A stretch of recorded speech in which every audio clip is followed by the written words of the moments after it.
All right, it is time for another episode of the Chasing Waypoints podcast, episode number 19. So, we've got some stuff going on coming up. So this is counting down to day number 1. We are exactly 7 days away from the first day of Sonora Rally racing. Absolutely pumped for that. Doing all the packing and all the stuff going on. And then just today announced Nacho Cornejo going to be making his way, joining Ricky Brabeck. Skylar Howes and the whole party down there is going to be very interesting. It is going to be a stacked field. I am looking forward to it. So no guest on this episode today. We're just going to kind of go solo. It's going to be a short episode because it has been a busy weekend, getting ready, packing, doing all sorts of fun stuff. Trying to get everything ready. It's funny, you would think it'd be a little bit easier. Be working with Mike from Rally Comp, doing the tracking, timing and scoring. So definitely looking forward to that. Don't have to pack as much from the previous events. So yeah. Is going to be exciting. So, do kind of a quick episode today. Yeah, I don't want to go super long on it because I think there's going to be a lot more to talk about. I am going to be taking some microphones. I want to do some interviews and talk to a few of the guys down there. Just kind of see what, how the days are going and what they're thinking and what's what basically. I'm looking forward to it, especially having these guys that are super, super competitive in road book racing, Skylar Howes, Ricky Brabeck, Nacho Cornejo. Interesting to see. I want to see Matt Sutherland. I know Mike Johnson himself is also going to be participating in it. So going to be a lot of top level riders. Also Wes Van Nieuwenhuis going to be racing that as well. That one should be really interesting. Last year, he was up to 4th aboard the Rottweiler 790. Which was very interesting, in the adventure bike class, going bar to bar with the 450s. So very nice. And I mean, since we know Rottweiler knows how to make horsepower, yeah. So, man, it is going to be interesting. So I'm looking forward to it.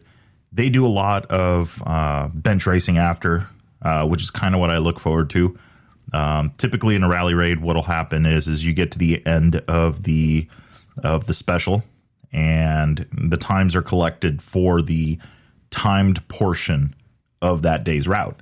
So you have your liaisons, right? So you're basically your, I don't know, it's kind of almost, I don't want to say it's like your parade lap, but it's kind of like the parade, or it's kind of your navigation to the start of the spectator of the stage special or spatial stage or selective stage, or, there's a few different names for it, but basically it is the untimed section that takes you to the timed section while your time is not being taken, so to speak, down to the seconds.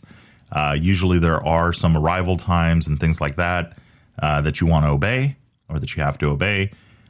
Speed zones could be in there. You could have different things, different kind of penalties and stuff like that thrown at you in those. And those can be at the beginning and they can be at the end of the stage. So depending on the event, that might be one way of helping keep the road book secret. If you don't know where you're starting from, or you don't know where you're ending, per se, it makes it a little bit harder to recreate that road book and then get out there and try and basically pre-run it without actually, or fly it, I guess you could say. So that is how that goes. But the big thing there is usually what I see happen is you get to the end of the stage, you get to the end of the time section, you got a little bit of a breather there, and the guys will kind of hang out waiting for the next guy to kind of see, what the times were like, what the penalties were like. That's their first chance to get an idea of how it went for the day. So usually what ends up happening is it's some good conversations and, just some bench racing and, oh, did you miss this? Did you see that? Did you find it at the first try? Or, there's a lot that happens. So it's really, really cool to just be the fly on the wall and kind of listen to that stuff. And I always enjoy asking the competitors, how was the stage? What was it like? What did you like? What did you not like? Did you get lost? And they always, got something to say. Some guys you see come in and they're just clapped, done, want nothing to do with navigating anymore. And other guys are like, that was it. So it really, really goes to show the difference in how a rally raid, the competitors that go to a rally raid, some are going to be super competitive. Some are going to be there for the adventure, and some in between. There's a little bit of everything. So it's not that bad. So I am definitely looking forward to that part of it. It is going to be super exciting. I'm going to see if we can maybe post some of that stuff. I'll talk to the powers that be. Don't want to step on any toes, but I definitely want to get some of these stories out there, which I think are going to be really, really cool. So, and then also we'll get to see some of the additional stories. So quick one on that one. I've spent some time with Baja Rally as the race director and doing their timing and scoring, tracking, that kind of stuff. It was a few years back. I had a competitor that we were perched up on top near Catavina, and they were down in the valley where they would come up to where the finish line was. So when they kind of got to a ridge, we could see them. And I don't think that they could necessarily see us or knew which way to look to see us. But it seemed like there was one or two competitors that kept going up and then getting lost at the top of the hill and then going back down into the valley. Well, this went on for about, 45 minutes. It was crazy. And so we're sitting there, this is the whole finish line crew. We're all hanging out, and we're listening to it happen. The sun's starting to get down. And I'm like, all right, it's time to pull the plug on this. So I send them a message. Hey, time is up. Please go to the highway. I'm telling them where, they're literally one embankment away from the highway. It's not like they could probably see it. They just didn't, either maybe didn't know how to get on there. So then I get, a few minutes passes, and then all of a sudden I get a no. And so for those of you not familiar, kind of catch everybody with what I'm talking about. So with the rally comp, you have the ability to send the message to a competitor, and usually you want to keep it to yes or no questions, not any of this kind of typing stuff. So when I said, basically please acknowledge, and it was supposed to be a yes or a no, I get a no, and I'm like, wait, did this guy just literally tell the acting race director no? I was like, oh, this is over. Come to the finish line. Oh, this is going to be great. The guy, when this is going to be my first action with a competitor. And finally, they worked their way up. And I don't know what it was. I don't know if they were just trying to see if they could make it up without putting their foot down. I don't know. But he came back up like they knew where they were going the whole time, which is crazy. So they show up, and then we're talking about that, and we're just having a laugh. And he's like, yeah, it was this and that. So he's still, in the end, the time was up. That was it. Had to get it back to the bivouac and whatnot. Took the penalty and all that stuff. But I was tripping out that he was like, no. I'm like, what do you mean no? So I don't know. That was just kind of cool. But it was always the same thing. These guys would show up, get to the finish line, just hang out, wait for, the next guys to show up or the rest of their group, or they would ride it in a group, and they would literally finish within 3 or 4 minutes of each other. And so it was just cool to hear the bench racing, and then all the, you got lost, and all the stuff that they, would go through. So it was super, super cool. So that is one of those things that Rally kind of does, because then you're going to get to do that all over again the next day. So I'm looking forward to seeing some of those stories, especially with a couple of no-names like Skylar House and Ricky Brabeck, hanging out and doing their thing. And so really looking forward to that. Super pumped. I'm not sure if I mentioned it on the last episode, but just this past week, it was announced that Skylar House now on the Rockstar Husky team out there. So they were just out at Silver State. And then now he's going to be gearing up and getting ready for Sonora. So I'm looking forward to seeing that bike at the Sonora Rally. Check it up close. See some of the technology that they got on that bike. Maybe post some pictures up on the Chasing Waypoints Instagram. And who knows, maybe I could get a quick second with him and talk a little bit about that Husky contract that he's got now. I believe he's going to be representing or riding for Husky Rockstar now for 3 years, I believe it is. And it looks like they're already out doing their racing, so they're going to be supporting him, I think, in both off-road and rally raid, which is going to be awesome. So definitely looking forward to that one. So yeah.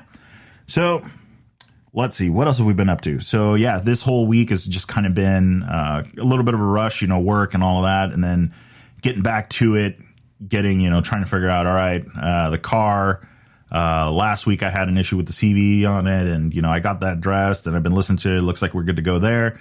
Now comes the fun part, time to pack. So I wanted to talk a little bit about that on this episode, both packing, basically the car to go to an event like this, packing a adventure bike to go on a major ride, or packing for something like a rally raid type event and all that, and just kind of seeing, in the pits and the stuff that they take.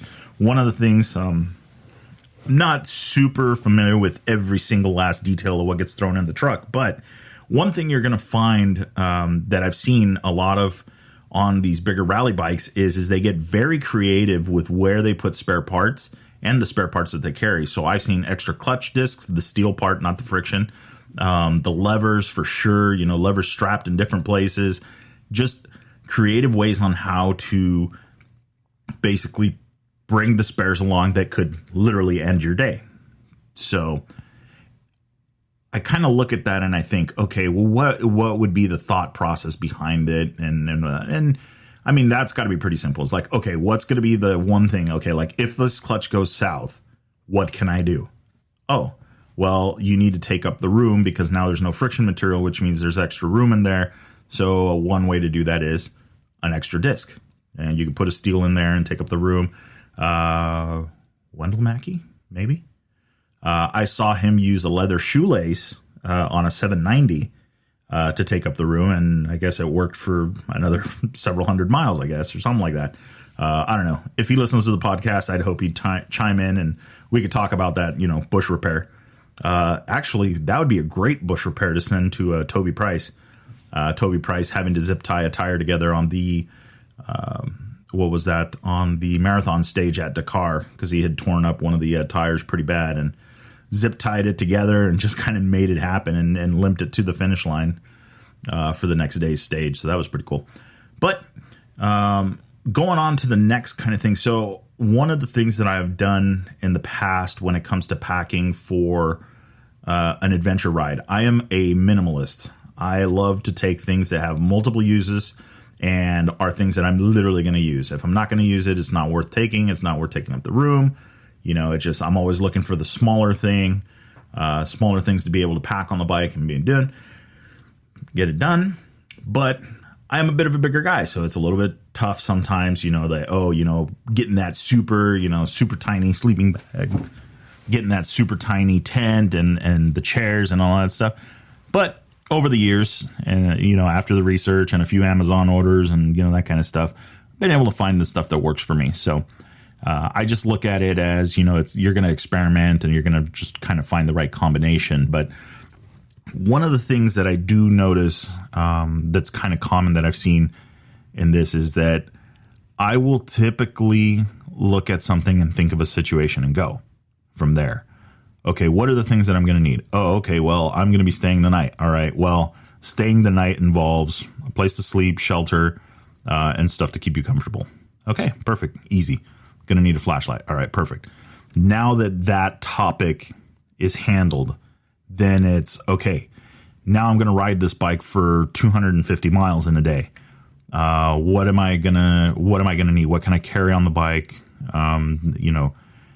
Think about, say, like nutrition and food and stuff like that. Okay, I'm going to throw some granola bars in there, and that's not my main source of food, but that's my in case of emergency. I know I've got water. I know I've got this. So it's all, I think that when packing and doing this kind of stuff and preparing for these longer rides, it's always something like, okay, pick the subject, and then with that subject, go all the way to the end.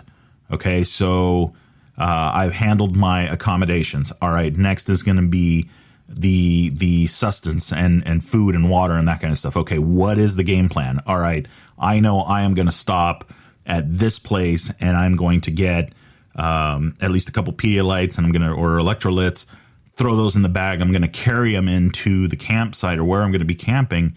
So I'm not carrying the whole day. I'm not having to carry extra water the whole day. I'm just planning ahead so I know, okay, because A, then B. So Same thing with, like, say, for instance, communications. Communications is an important one, and I've got, I'm absolutely stoked. I have somebody coming on the show here in the next few weeks. Just got to get the calendar going, and actually, there's kind of a side note. I'm pretty stoked about that. With the help of Gnarly Dave, I have getting the opportunity to meet some really great people and have some really, really cool guests coming up in future podcasts. Now, literally to the point today, I was like, okay, I need to make a calendar. This is getting crazy. So I'm stoked to that. There's going to be a ton of new guests coming and stuff like that. So I won't mention any names yet. Don't want to jinx it. Want to make sure we get everybody booked up and then start recording some episodes. But anyway, communications. So communications is the same thing. To me, it's like, okay, how am I going to stay in contact? All right, you got your cell phone. Great. All it takes is one fall, you break the screen, and good luck trying to get out. Siri, break the microphone. Now Siri doesn't listen to you, as my Siri is probably going to go off. But there are, you have to have like the backup plan. So typically when I go riding, cell phone means I've got stuff that will allow me to extend the battery for the cell phone. So it could be spare batteries, whatever, one of those little solar battery banks, stuff like that. Then I go, okay, well, then now it's radio. Okay, well, I've got my two-way handheld that I'm going to throw in the bag. Do other people on the trip have it? Yes. Okay, cool. So that means I'm going to go full send. I'm going to have my Sena SR10, got to charge that up, get that set up, wired to the helmet or paired to the helmet because it's all Bluetooth. And then, okay, cool. So now we got 2 radio comms. And then now we're up to cell phone and handheld. Then the next goes, all right, well, we're going remote, and it's always a great idea to carry one. I have one, and it's the Garmin InReach Mini. So InReach Mini, now I know that no matter what, I just need to be able to send a message. I can do that via satellite. And that pretty much gets me to the end, right? I've had this whole subject, which is communication, and now I have my 3 different ways of communicating.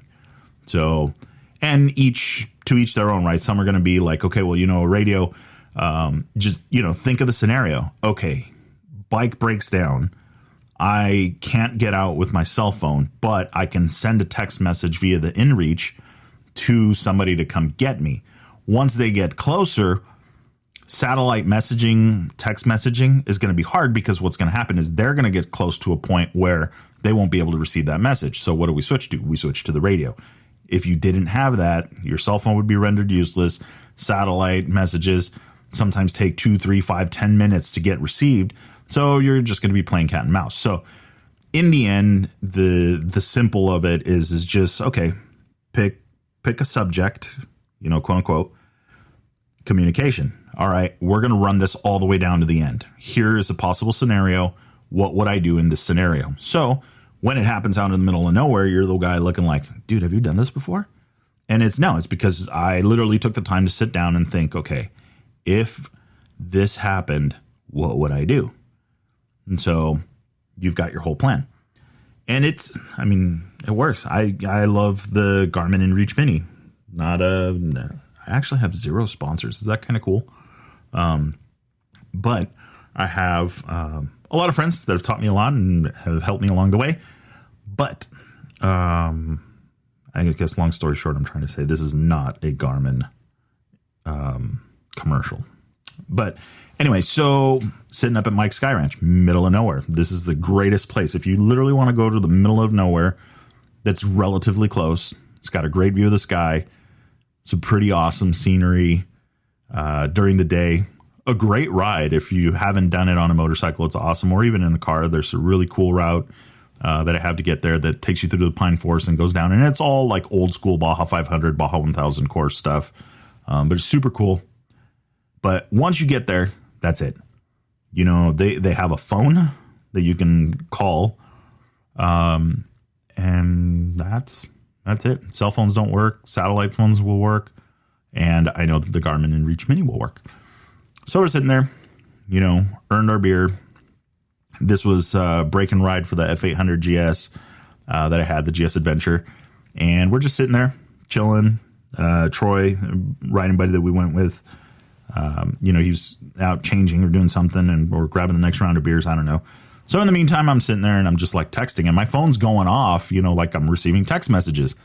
And there's this couple that's kind of next to us and, they've got the Jeep, right? The Jeep. This thing is like a mall crawler that somehow made it up the hill. And all the stuff and all the, the rooftop tent and the lights and the ditch lights and the fancy wheels and everything like that. And I'm not trying to talk shit about Jeeps or anything like that, but the full send. Everybody's seen them. It's not like I'm saying anything that hasn't been done before, but they're out there. So anyway, I'm sitting there, and I can see her, this lady kind of looking over and I was like, he's getting text messages. How is that happening? And, a few more. And then the husband comes back and, I kind of see the nudge. And it's funny. I'm watching all of this out of the corner of my eye. And I was just laughing about it because I'm like, this lady's like really interested in what's going on over here. Finally, I think she suckered the guy into coming over and asking, like, hey, what is that? They had no idea what it was. And then I gave him my almost advertisement, but not really. And it was like kind of like, oh, okay, cool. And I go, yeah, so it works really well. Yes, those are expensive text messages, but expensive text message versus being able to communicate with somebody when something has gone sideways, priceless. So we went send on that, or full send on that one. But the thing is that one, you never know what's going to happen, so it's great to be able to communicate. And two is just by having it, like now this couple now knows. So I would hope that now in their Jeep with all the accessories is some kind of device that will allow them to communicate. So it's just kind of like one of those things like, duh, why wouldn't you have it? And then one of the more important things that I've learned when you do have it, how could I say this sarcastically? So your loved ones do not care where your bike is or where your Jeep is or whatever else you put it in. So by that, I mean, Ram makes a lot of great things to be able to mount stuff.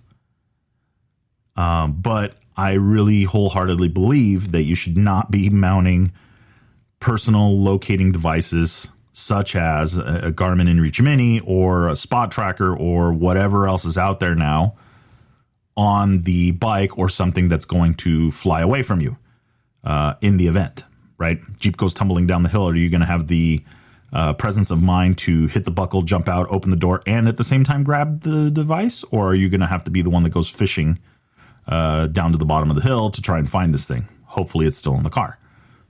Yeah, I don't know. But long story short, try and keep it somewhere on you.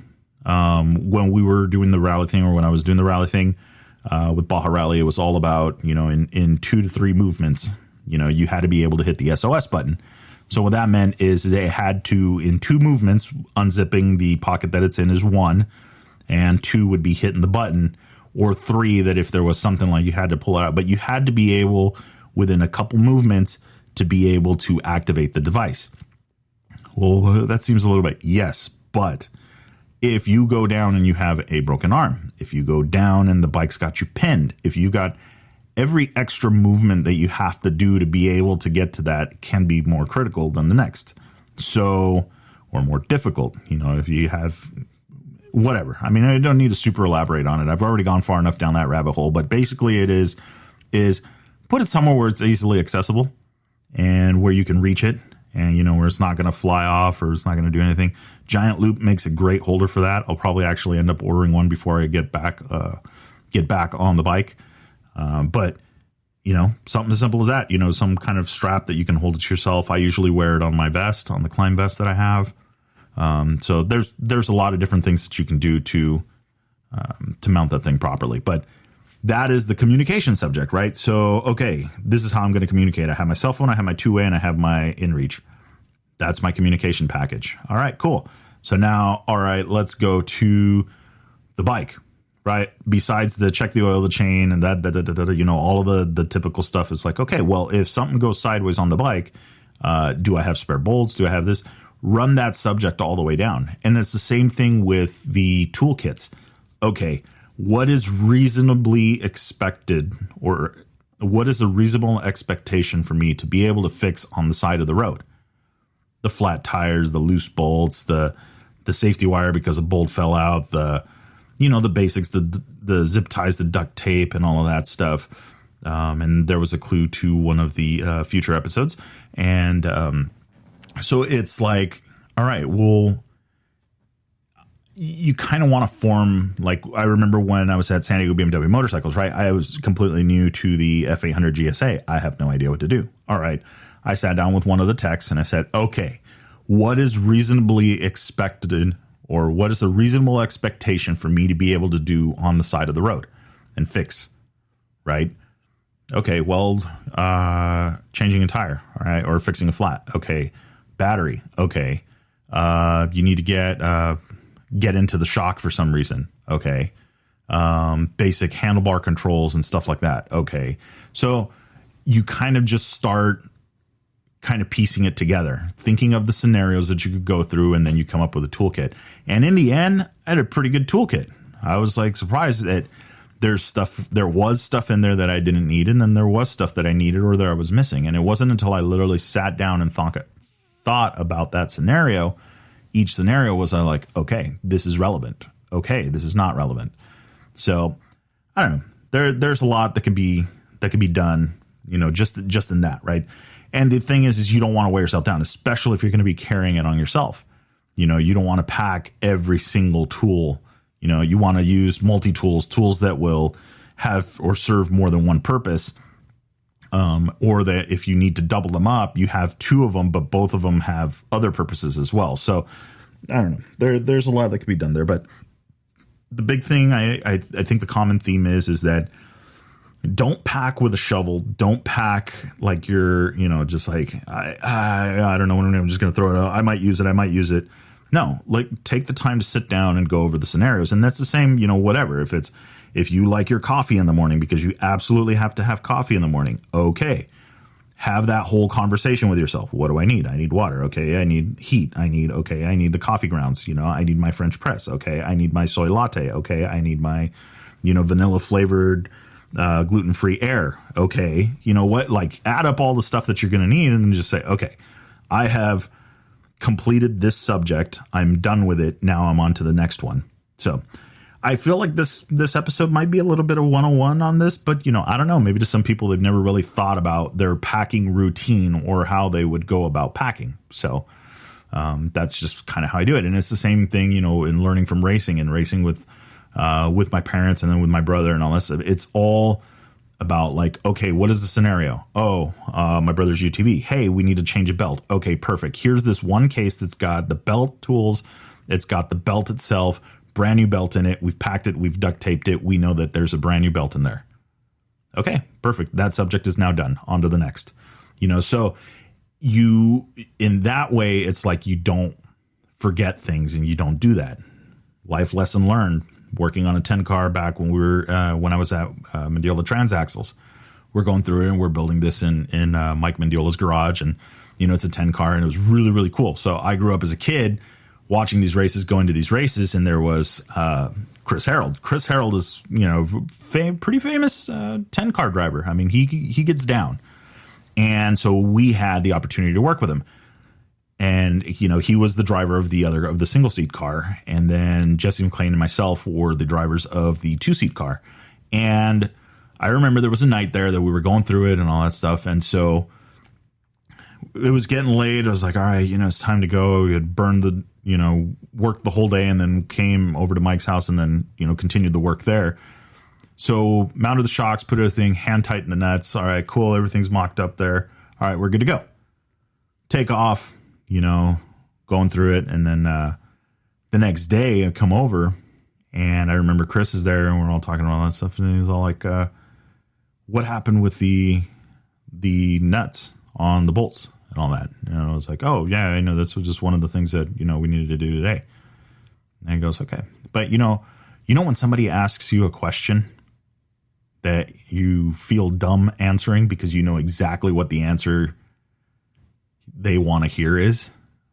You know, that one feeling you get, you're like, damn, I'm about to answer this question, but damn it, I should have done something about it. And that's, excuse me, and that's exactly what it was. If you put the thing there already, how much longer would it have taken you to take out 2 wrenches and tighten these things down to spec? Put some Loctite on it and be done. Yeah, I guess that's right, huh? So I kind of, it's funny. It's one of those things that's carried over into the other thing. Okay, I know I'm really tired, but if I spend 2 more minutes on this, how much more could I get done? So I think it's the same thing with packing. So okay, I am going to take this subject. I'm going to communications. I'm going to take or my camping equipment or the bike or whatever it is, and I'm going to run it all the way down. I'm going to take those 2 extra minutes to make sure that I've got everything that I need, and then that possible scenario and kind of account for that.